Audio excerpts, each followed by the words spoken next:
Good morning, guys. How are you doing? Today's video it's really just going to be more of a test for me. If something interesting and exciting happens, awesome. But today I'm filming entirely using the Sony A6300, using the kit lens, a 16 to 50 millimeter lens, using the Comica microphone that I've talked about a few times, made a video about it over on my tech channel. Really need to stop referring to that as the main channel if I want to do anything with this channel. So I have a tech channel and a vlog channel. That's what we're going to call them from now on. Anyway, tiny Comica on-camera microphone, essentially a Chinese ripoff of the Rode Video Micro, and I've actually got the windscreen on it from the Rode Video Mic Me. I've made videos about the Rode Video Mic Me. Not a particularly great microphone for most uses, but it's all right. But really, I'm just sort of curious to see how the footage from this is going to turn out. I'm on a little bit of a bumpy road right now, so the stabilization, there is none other than just whatever the lens provides, if any. So I can see that the mic is actually bouncing back and forth quite a bit. There's a big bump we just hit. There's another one. But I wanted to see how the footage from this turned out. It's sort of decent lighting in here. I've got the sunroof open so you can get lots of light pouring in from overhead. And I actually found a free plugin for Final Cut that includes a bunch of Sony-based color grading things for using with like SLog2 and SLog3, and I'm filming this again using SLog3. I don't know if I mentioned that or not. So when I'm seeing the footage, when I'm first pulling it in, it's going to be flat. It's going to be almost gray. And this is my first real experience doing any sort of color grading. And I'm not going to want to do that for vlogs for the most part, unless I do. I know there are a lot of people that do it for daily style vlogs, and it's going to be challenging. But anyway, it is Monday morning. I'm heading into the office first thing. I don't really think there's going to be all that much going on. I've gotten a ton of emails from people saying they're going to be working from home today, so I may be in the office alone again. And that's fine, because realistically what that means is I can go into the office, I can sit there for an hour, 2 hours, whatever, get a few things accomplished, and go out and do whatever else I want to do while I'm in Louisville, and then come back home and be home by noon or 1 o'clock or whatever. Not bad. The other really awesome thing to mention here, I've finally gone ahead and ordered my first lens, my second, I guess it's now my third lens for the Sony E-mount system. Of course, I have the lens that I'm using here, the 16 to 50 millimeter kit lens. I've also got the 55 to 210 millimeter lens. And I've been saying it since I got this camera, I wanted to get a wide angle zoom lens. So I was looking around and I keep looking at it. It's a Sony 10 to 18 millimeter f4 lens. It's not going to be great in low light. And it's $850, which is a lot to invest. But Best Buy had it, open box, excellent condition, for $720. So why not? I mean, in the worst case scenario, if I get it and it's just terrible, if there's something wrong with it or it just doesn't work for me, I can take it back. It's already open box, so it's not gonna lose any value or anything. Why not? Anyway, I'm gonna go ahead and head into the office, be there in a bit. And I had to stop there for a few minutes, so I went ahead and pulled the camera and looked at the footage that I just filmed. And again, it's very flat in the camera. It's gonna be very flat when I'm editing it, but you probably won't see it that way. Maybe I'll give you a little glimpse of it along the way. But the one thing I noticed, the one thing I was really curious about was the stabilization with regard to the way that I've got this set up. I've shown this setup before, but basically I've got a GoPro mount here in my car with a ball head on it. And that ball head allows it to move in a bunch of different directions. But then of course you've got the GoPro mount on top of it, which allows it to rotate sort of back and forth, which is multiple points of potential shake. And I have filmed using this using the Panasonic LX10 before. And the one thing I really noticed about the LX10 footage was not that it was super shaky footage, but instead that the stabilization was working so hard. If you watch back my video when I bought the A6300, you might notice that the footage is just kind of doing this. It's just kind of waving back and forth. It almost reminds me of the Samsung Galaxy S7, the front-facing camera with stabilization turned on in low light, because basically what that does is it locks on to whatever face it sees and kind of tracks it, and that's kind of what the Panasonic seem to be doing. Whereas this doesn't have any real stabilization in it other than what the lens provides. Anytime I hit a bump or anything, you see the bump, and then it's over. And that's both good and bad. For filming from a perspective like this, it's actually kind of a good thing, because when I'm driving, if I hit a bump, I can just stop, say whatever it was that I was saying over again. If you want that ultra long shot where you're talking and you don't want to get interrupted and you don't want to have to start over like I'm doing right now and I'm about to hit a bump, you're gonna have problems potentially, but realistically, as you can see from the bumps, I don't think they're all that bad. I mean, it's obvious that I'm driving a car right now and it's obvious there are gonna be bumps in the road. So as long as you're okay with that, this is not a bad option. I guess technically I probably should have held on to the A6500 for this same kind of test to see how it would do in comparison, but I have a feeling if it corrected anything at all, if the IBIS did anything at all, it would be just kind of what the Panasonic does, where it waves around a little bit. And I would rather not have that, because the camera's sitting in a fixed position, basically on a tripod. The car is what's moving, so it should move a little bit. I'm basically just coming back to justify the fact that I kept the A6300 and returned the 6500 for that extra $400 to $500, because the 6500 with its kit lens was $1,550. The A6300 with its kit lens was $1,050, so that's $500 difference.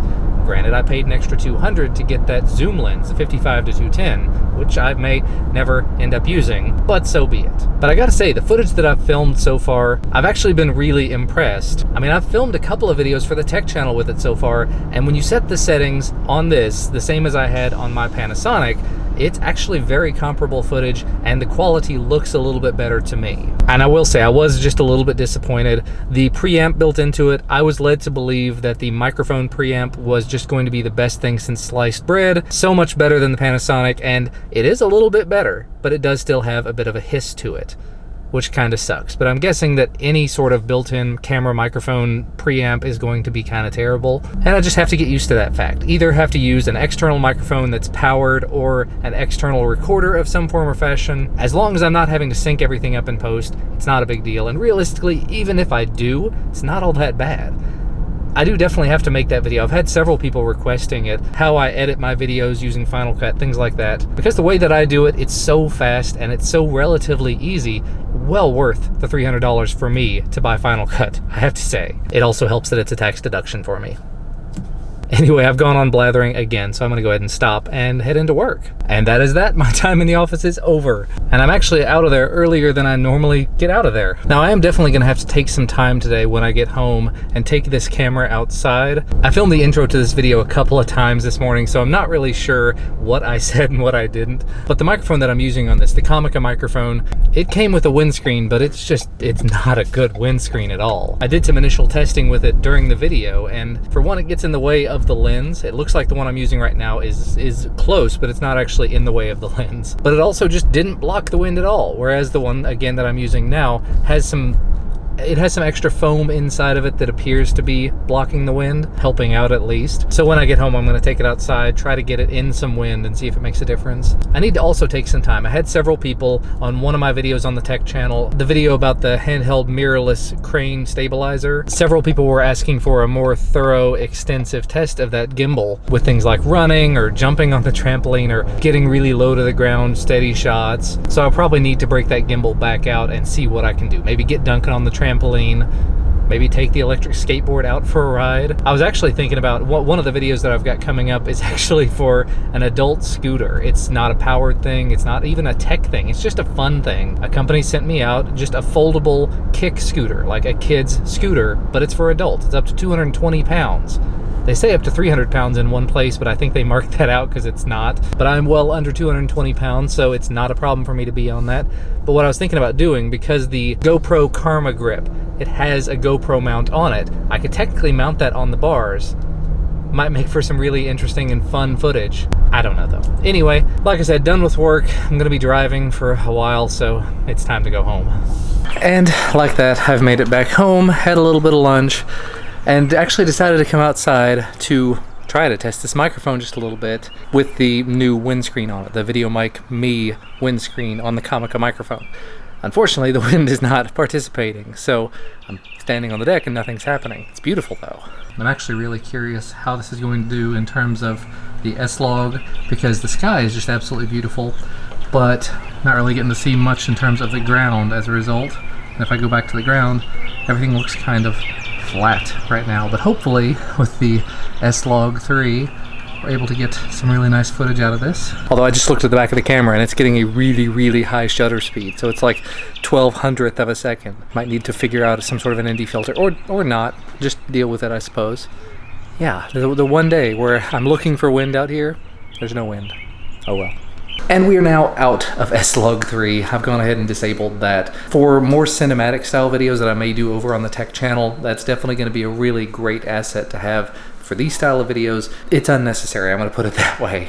I've already gone ahead and edited and rendered out all the footage up to this point, and basically it took forever and 3 days. Partially because I'm using a 13-inch MacBook Pro that, you know, it's not going to be as highly spec'd as like the 15-inch or as like a Mac Pro, whatever. But also partially just because SLog3 doing color grading on top of every single clip, it's going to add up. Still, it doesn't, as much as I said forever and a day, it's not that long, and the dog is just all over the kitchen. But anyway, the family's come home, we've had dinner, Ellis is watching The Wiggles, absolutely loving it, and everybody's in their pajamas, getting ready to have showers, baths, whatever, and go to bed. So I'm just gonna go ahead and wrap this up. I'm calling today SLog day, because whenever I imported all the footage, it was all SLog footage, and I just wanted to test how SLog on this camera works and how it looks. I kind of wish I had done a lot more sort of back and forth with, maybe I'll do that in the future, like how the sky looked and stuff in SLog and without. But just looking at the footage from within the car, I like the way that it turned out, and I like the fact that you could see so much outside of the car at the same time. It made it feel more immersive to me. But again, I'm not gonna be doing that for these kind of videos anymore, so that's that. So again, thank you guys so much for watching. You may be noticing I'm wearing the same clothes, so I'm wrapping this up at the end of, right after wrapping up the Easter vlog. So I'm gonna go edit everything together and start uploading stuff. So thank you again for watching. Hopefully you had a great day. We'll see you next time.